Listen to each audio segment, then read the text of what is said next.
Ano nga ba ang magandang gamitin sa laundry business? Is it electric dryer or gas dryer? Sa video na to, malalaman nyo kung ano yung mas efficient or recommended na gamitin if you are starting a laundry business. Is it electric or gas dryer? Hi everyone, I am Melody Cinco. I am a former public school teacher and now a laundry business owner. I am here to share my knowledge, skills, experience, and journey to operate a laundry business. Ano nga bang mas efficient gamitin if you are starting a laundry business?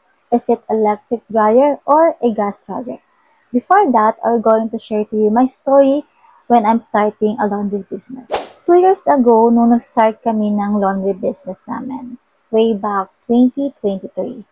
Paano nga ba kami nag-start sa laundry business? We started a laundry business. We bought a household machine sa Abinson. Shout out sa Abinson store. We bought a 1 dryer and 2 washer. Yung dryer na binili namin is only 7 kilograms. So, hindi ko na babanggitin kung anong lang yun. And we bought the 2 washers, which is the 7 kilograms also, and another one is the 10 kilograms. Actually, we bought 1 washer with what we call the 3-in-1 na medyo tuyo na raw siya pag nilabas. So, parang 80% na tuyo na rin yung damit kapag nilabas siya sa machine. Then, after 3 months, we add another electric dryer, which is 7 kilograms also.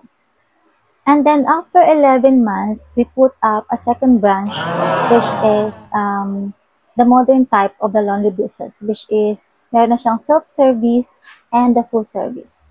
So, balik tayo doon sa, as I mentioned earlier, yung first branch na pinut up namin is only a full services. Since na wala pa talaga akong idea how to put up a laundry business. Then, the second branch, I bought a gas dryer. So, this is what you are going to consider if you are going to buy electric dryer or a gas dryer. So, this is based on my experience. Ano ba yung mga na-experience namin using electric dryer and gas dryer?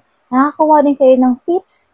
Why are you going to buy electric dryer versus gas dryer? Kung nag-decide ka na magtayo ng laundry business and hindi ka pa makapag-decide kung you are going to buy an electric dryer or a gas dryer, tapusin mo tong video mo to for you to decide which one you are going to buy. Or to consider kung ano ba dapat yung bibilhin mo if you are starting a laundry business. So first, dito tayo sa electric dryer. Alright, so why electric dryer? Kung nagtitipid ka or medyo limited yung budget mo, you can buy electric dryer. Kasi medyo mas mura yung electric dryer compare sa mga gas dryer. Second, there are location na hindi allowed ang mga gas dryer like yung mga sa condo units, yung mga nasa ilalim ng condo units. They are preferred to use an electric dryer rather than the gas dryer kasi medyo iwas sunog siya, of course, for the safety and protocols of the location or the area. Number 3, ang kagandahan din if you are using an electric dryer is iwas siya doon sa sunog ng mga damit. Kasi usually, yung mga maninipis na damit, madali siyang masunog when it comes of you are using gas dryer. Pero syempre, hindi naman talaga allowed yung mga maninipis na damit sa mga gas dryer. Much better na isampay na lang siya. So, ano naman yung mga disadvantage of using an electric dryer? One of the disadvantages of using electric dryer is medyo matagal yung running time niya when it comes to drying a laundry or yung mga damit.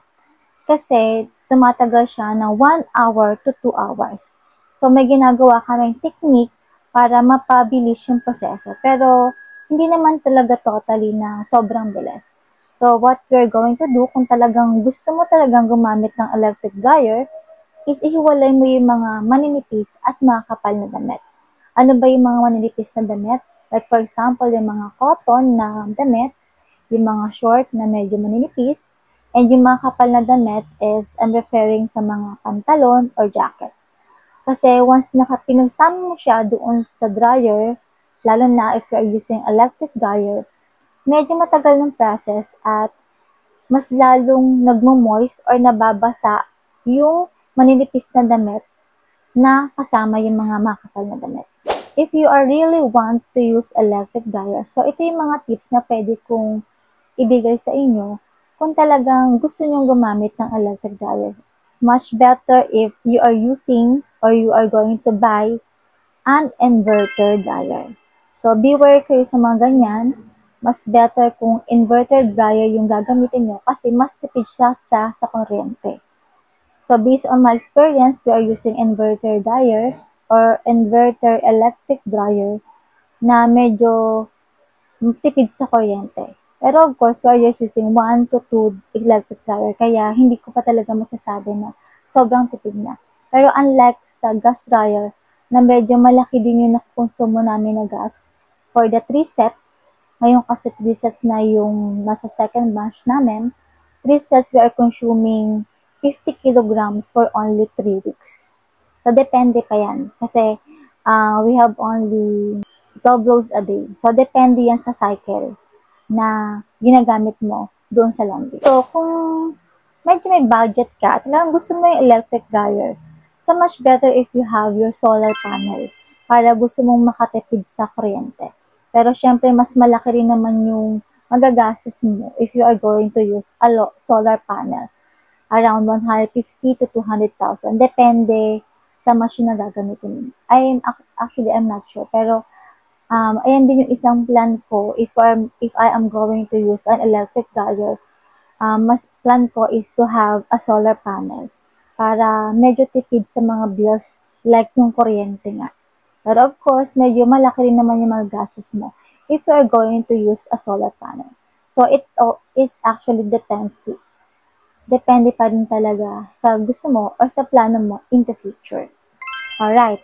Now, bakit gas dryer? Or why gas dryer? So, simple lang. Ang gas dryer kasi is mas efficient siya kesa sa electric dryer. Kasi pwede kang makatuyo ng 45 minutes to 60 minutes when you are using gas dryer. Medyo mabilis talaga ang proseso if you are using a gas dryer. Ang disadvantages lang for a gas dryer is, of course, medyo matrabaho siyang i-install. Like, you need to have a gas line and also an exhaust line. Exhaust line or exhaust fan. And one thing na disadvantages din ng gas dryer is mabilis siya makasunog ng mga damit. Like, sabi ko nga kanina, as I mentioned earlier, na pag magkakasama talaga yung makapal doon sa maninipis na damit, of course, yung running time ng makapal na damit, hindi agad-agad siya natutuyo within 45 minutes. So, ano nga ba talaga yung bibilhin ko? Is it electric or gas dryer? So, it's really up to you pa rin talaga for you to decide which one you are going to buy. So, here are the questions na you need to consider when buying a machine. Number 1 is consider your budget. Magkano ba yung budget na kaya mo? Of course, if you are considering a budget, you go for an electric dryer.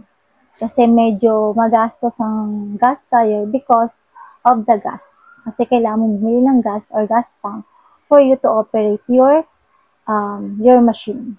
Second, you have to consider the installation.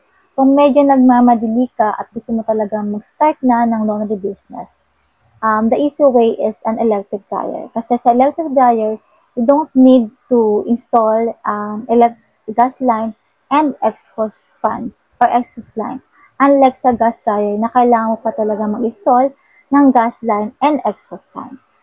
And number 3, you have to consider the location. As I mentioned earlier, merong mga location na hindi talaga allowed yung mga gas dryer because yung safety and protocol ng location. And if you are using it at home, kung nasa bahay lang yung pwesto mo, ako one of my consideration why I bought the electric machine kasi nga place namin or location namin is sa garahe lang namin. So medyo delikado kasi or medyo nakakatakot if you are using a gas dryer. Pero actually depende pa rin yan sa safety regulations or yung fitness nung pag-install ng mga line ng machine mo. Number 4 is you have to consider the efficiency. Of course, kapag efficiency yung pinag-uusapan natin, we go for the gas dryer. Kasi sa gas dryer, nakakatuyo siya ng mga damit within 45 to 60 minutes. Unlike sa electric dryer na you have to wait 1 to 2 hours bago ka makatuyo ng dryer. So, depende pa rin naman sa capacity ng dryer mo. If you are using medyo maliit na capacity, medyo matagal talaga yung process ng pagtuyo ng mga damit. So, sana nakatulong yung mga tips na naibigay ko for you to which one you are going to buy. Is it electric or gas dryer? Alright, kung nagustuhan mo yung video na to, you can hit like, subscribe, and the notification bell para ma-notify ka sa mga bagong videos na i-upload ko about laundry business tips. Alright, that's all for now. Thank you so much and see you.